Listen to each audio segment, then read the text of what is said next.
قاضی اعجاز مالکی نے، شیخ عبدالحق محدث دہلوی نے، دیگر بزرگ جو سیرت نگار گزرے انہوں نے لکھا ہے کہ نبی پاک صلی اللہ علیہ وسلم کے اندر 100 مردوں سے زیادہ طاقت تھی. 100 مردوں سے زیادہ طاقت. اب جو بات کہنے لگا ہوں، جو نتیجہ دینے لگا ہوں، اس پر خاص توجہ آپ فرمائیں گے. ذرا فکری طور پر، نظریاتی طور پر ایک چیز کو سمجھیے. ہم سمجھتے ہیں کہ جوان لڑکا ہے جی، جو مرضی کرے، عمر ہے جی. آپ ذرا بات پر غور کیجئے گا کہ حضور صلی اللہ علیہ وسلم میں طاقت 100 مردوں سے زیادہ ہے اور حیا کواری لڑکیوں سے بھی زیادہ ہے. ذرا اس بات کا تقابلی جائزہ کیجئے گا کہ طاقت 100 مرد سے زیادہ ہے لیکن حیا کواری لڑکی سے بھی زیادہ ہے. اس کا معنی یہ ہوا کہ جس ٹہنی کو پھل زیادہ لگ جاتے ہیں وہ جھکا کرتی ہے. تو حیا تو حسن ہے، حیا تو آپ کو پاک صاف کرے گا، حیا تو آپ کو نرالا کرے گا، انوکھا کرے گا. وہ ہمارے ایک دانشور ہیں، تو انہوں نے مضمون لکھا، کئی باتیں بڑی پسند آتی ہیں. وہ کہتے ہیں کہ میری اہلیہ، ان کو بھی کسی نے مس گائیڈ کر دیا تھا، حالانکہ اچھی خاتون ہے، کسی نے مس گائیڈ کر دیا. تو وہ بھی سماجی اور ویلفیئر اور یہ خواتین کو شوق ہوتا نا بننے کا، تو وہ بھی سماج کے اندر اچھا مقام تلاش کرنے کے موڈ میں آ گئی. تو کئی ایک دن جانا تھا تو بڑی بن سور کے میرے ساتھ وہ گاڑی میں بیٹھ گئی. تو میں گاڑی میں، عورتوں کو یہ بھی مسئلہ ہوتا ہے نا کہ ہماری تعریف کرو، تو کئی دفعہ بعد مردوں بیچاروں کو جھوٹ بولنا پڑتا ہے، تو زبردستی کراتی ہے نا جی. تو اس میں گنجائش بھی دی ہے شریعت نے گنجائش دی ہے کہ کبھی بیوی کو راضی کرنے کے لیے خلاف واقعہ بات کرنی پڑے تو کر لینی چاہیے. تو وہ کراتی بھی ہیں. 3 موقع پر خلاف واقعہ بات کرنے کی اجازت ہے. واقعے کے خلاف بھی آپ بات کر سکتے ہیں، جنگ کے موقع پر 2 لوگوں کو صلح کرانے کے لیے اور بیوی کو راضی کرنے کے لیے کر لیں کوئی ایسی بات. بے شک اپنی طبیعت پہ جبر کر کے کر لیں، گنجائش ہے، اجازت ہے.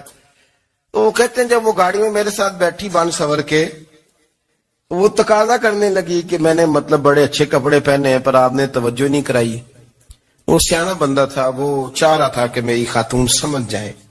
وہ کہتے ہیں مجھے پتا تھا کہ بیچاری مس گائیڈ ہو گئی ہے، دل کی بڑی اچھی ہے، سیانی ہے، لیکن اس کو کچھ خواتین نے، کچھ لوگوں نے مل کے اس کو ذہن غلط کر دیا ہے کہ سماج میں نکلو، باہر جاؤ، کام کرو، فلاں کرو، اپنی مرضی سے جیو. تو میرے ساتھ گاڑی میں بیٹھی کہیں جانے کے لیے، تو مجھ سے کہنے لگی کہ آپ نے میری طرف توجہ ہی نہیں کی، آپ نے کوئی ذکر ہی نہیں کیا کہ میں کیسی لگ رہی ہوں. تو وہ کہتے ہیں میں نے اسے کہا کہ اگر تو ناراض نہ ہو تو پھر میں صحیح والی تعریف کر دوں. تو اس نے کہا کہ آپ کر دیں. تو کہتے ہیں میں نے درد سے اور خلوص سے اپنی بیوی سے کہا، خلوص کے ساتھ. میں نے کہا میں تو روز گھر ہوتا ہوں، روز شام کو گھر ہوتا ہوں، اگر تو میرے لیے تیار ہوتی تو میں تیری تعریف کرتا، لیکن آج تو باہر جانے کے لیے تیار نہیں، تو پھر ان سے تعریف کی امید رکھ جن کے لیے تو نے تیاری کی ہے. میرے لیے تیاری کرتی تو میں تو ہر شام تیرے پاس ہوتا ہوں.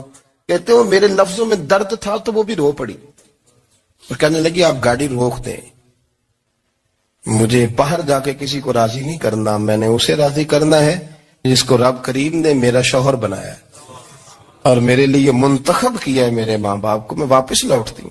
یہ ایک پہلو ہے سلگتا ہوا، اس کو سمجھا جائے. رسول کریم صلی اللہ علیہ وسلم عرب کی کواری لڑکیوں سے زیادہ حیا والے تھے. کواری لڑکیوں سے زیادہ حضور حیا فرمایا کرتے تھے. جب خانہ کعبہ کی مکہ شریف میں تعمیر ہو رہی تھی نا، اہل عرب اس کو تعمیر کر رہے تھے، تو نبی پاک صلی اللہ علیہ وسلم اپنے چچا حضرت عباس کے ساتھ خانہ کعبہ کی تعریف میں مصروف تھے. تو عرب کے لوگ چونکہ لمبا کرتا پہنتے تھے پیروں تک، تو نیچے اگر کسی وقت کوئی چیز نہیں بھی ہوتی تھی تو کسی کو وہ نظر نہیں آتی تھی، چونکہ پردہ رہتا تھا، لمبا کرتا پہنا ہوا ہوتا تھا. تو جب بچے، سرکار کی عمر مبارک بھی ابھی تھوڑی تھی، تو اس طرح بچے جب نکلتے تو وہ کئی دفعہ اپنی تہمت اتار دیتے نیچے سے، اور کوئی مزدوری کرنے لگتے تو 3-4 طے کر کے تہمت کی کندھے پہ رکھ لیتے. جس طرح کبھی دیہاتوں میں لوگ کپڑا سر پہ رکھتے تھے کہ اوپر اگر کوئی وزنی چیز رکھیں گے تو وہ تکلیف نہیں دے گی. نبی پاک صلی اللہ علیہ وسلم بھی سب لوگوں کے ساتھ خانہ کعبہ کی تعمیر میں شامل تھے. تو حضرت عباس رضی اللہ تعالیٰ عنہ نے کہا حضور سے، ابھی اعلان نبوت بھی نہیں فرمایا تھا، بھتیجے آپ بھی تامد اتاریے. یہ صحیح مسلم میں حدیث موجود ہے. اور اس کو کندھے پہ رکھ لیجیے، آپ اینٹیں اٹھا اٹھا کے لا رہے ہیں تو ذرا آپ کو تکلیف نہیں ہوگی. تو سرکار دو عالم صلی اللہ علیہ وسلم سے یہ بات کہی اور پھر جلدی سے حضور کی تہمت کو نکال کے نا، حالانکہ لمبا کرتا پہنا ہوا ہے، تو وہ جیسے ہی ان کے کندھے پہ رکھا اینٹیں رکھنے کے لیے تو سرکار تو زمین پہ گر گئے، بے ہوش ہو گئے، آنکھیں آسمان کی طرف. اب پھر حضور پکار رہے ہیں آزاری آزاری آزاری، میرا تامت دے دو، میرا تامت دے دو. کبھی کوئی شخص اس وجہ سے بھی بے ہوش ہوا ہے کہ میرے وجود سے کپڑا اتر گیا ہے، حالانکہ سرکار پر وہ بے ہوش